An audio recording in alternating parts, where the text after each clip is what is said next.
रखना, यही माँ अगर हाफिज कुरान होती है तो बेटा हाफिज कुरान पैदा होता है, लेकिन यही माँ तहज्जुद गुजार होती है तो बेटा कोई और नहीं होता है, मुजद्दिद अल्फसानी होता है। अगर यही माँ रात को मुस्तफा की लोरियां सुनाकर जब वो अपने लालों को सुनाती है तो बरेली का इमाम अहमद रजा पैदा होता है। अब अंदाजा लगा लीजिए, आज हमारी माँ बहनें जब अपने लाल को शिकन के अंदर परवान चढ़ाती है तो कहीं मोबाइल नहीं देखकर परवान चढ़ाती है, कभी सीरियल देखकर परवान चढ़ाती है, कभी गाने बजाकर परवान चढ़ाती है। तो जब आने वाला बच्चा आता है तो वो 2 महीने का हो चाहे वो 4 महीने का हो तो मोबाइल को पकड़ता हुआ नजर आता है। साल भर का हो वो भी मोबाइल मांगता है, 2 साल का हो वो भी मोबाइल मांगता है, क्योंकि मुस्तफा फरमाते हैं कि अगर माँ जैसी कैफियत देखती है तो आने वाला बच्चा जो आता है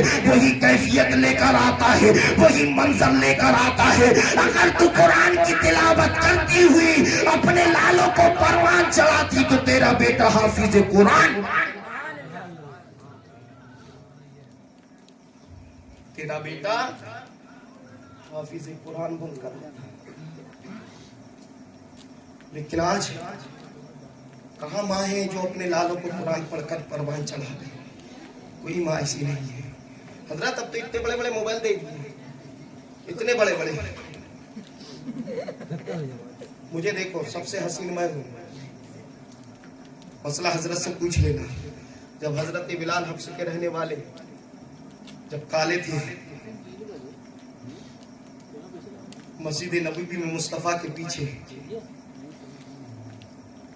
अजान देते थे और नमाजें पढ़ते थे तो खूबसूरत नजर आती थी। ये मेरा यकीन है, जब तक मैं जिक्र मुस्तफा करता रहूंगा खूबसूरत नजर। कितने बड़े बड़े मोबाइल बोलो, इतने बड़े बड़े हजरत, इतने बड़े बड़े मोबाइल हैं। अब तो इतने बड़े बड़े माचिस वाले खत्म हो गए।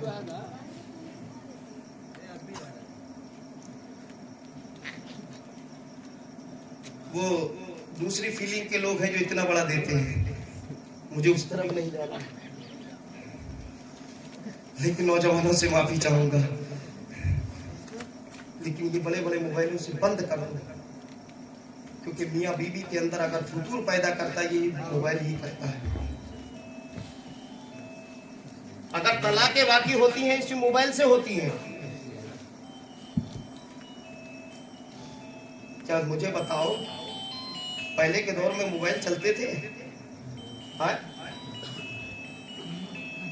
पहले के मोबाइल में कोई तार वाला सिस्टम भी नहीं था। जब सरकार गौसे आजम ने बगदाद मोहल्ला के अंदर ये ऐलान किया था, मेरा कदम तमाम वलियों की गर्दनों पर है, तो पूरी दुनिया के अंदर ये सदा गूंजी थी। तो उस वक्त भारत का राजा कहीं और नहीं था, वो खुरासान की पहाड़ी में इबादत महू था। तो सरकार गरीब नवाज ने वहीं पर अपनी गर्दन को झुकाकर कहा था, एक गौसे आजम रखिए ना, एक गौसे आजम इस सर पे रखिए ना, इस सर पर रखिए ना, जहां चाहे आपका कदम रखिए ना, जहां मन कहे वहां रखो ना। आप अंदाजा लगा लो, उस वक्त कोई फोन नहीं था तो पूरी दुनिया गूंज रही थी। लेकिन याद रखना, आज तुम भरोसा कर रहे हो ये 2 इंच के मोबाइल पर, ये मोबाइल क्या है, खत्म हो सकता है। बैटरी क्या है, डाउन हो सकती है। डिस्प्ले क्या है, खत्म हो सकता है। ये मेमोरी क्या है, ये फूट सकती है। ये चिप क्या है, ये टूट सकती है। ये सिम क्या है, खत्म हो सकते हैं। लेकिन याद रखना, हम गौसे आजम के दीवाने हैं, लोहे की मशीन पर भरोसा नहीं करते, हम भरोसा करते हैं तो अताए रहमतुल लिल आलमीन इस पे करते हैं। तो इसलिए इन मोबाइलों को छोड़, मेरी माँ बहनों, अगर तलाक से बचना है इस मोबाइल को छोड़ दो। हजरत 2013 या 14 की बात है, कानपुर से एक पेपर निकलता है, कानपुर या ये लखनऊ से, सुन्नी नई दुनिया। तो सितंबर की बात रही है, तो उसमें लिखा हुआ था एक नौजवान रात की तारीकी में सो रहा था,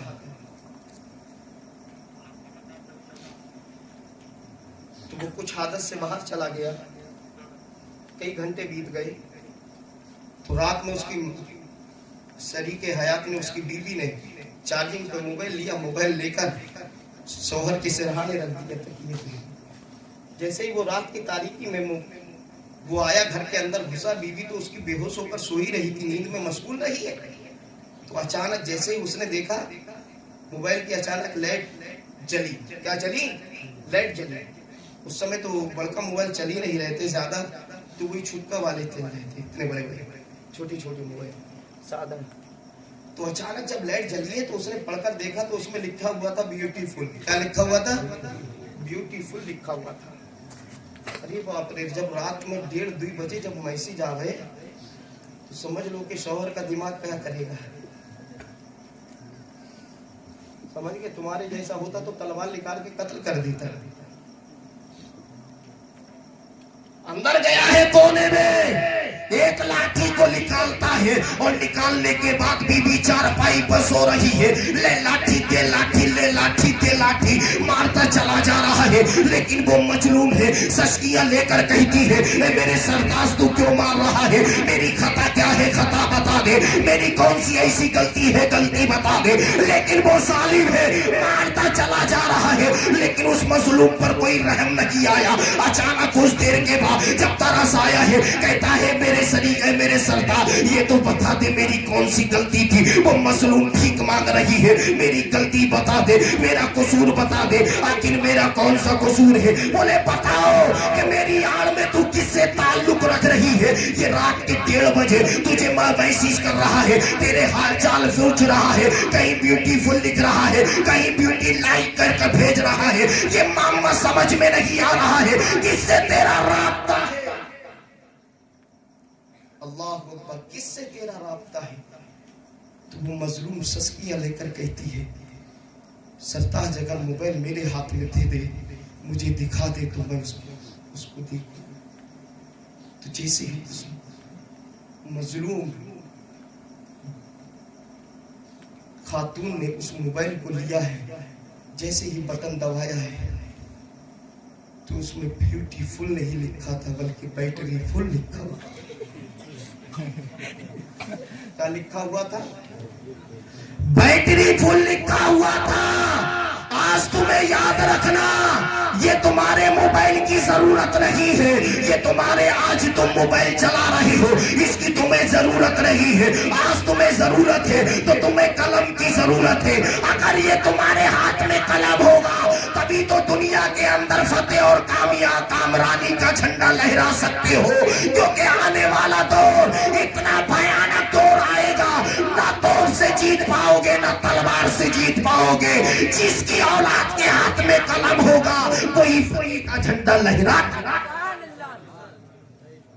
इसलिए अपनी औलादों को पढ़ाओ। गैर कौमें इतनी तलकीन दे रही है कि अपनी औलादों को पढ़ाओ, लेकिन ये इतनी गैरत कौम है कि जो पढ़ाने पर आमदा नहीं है।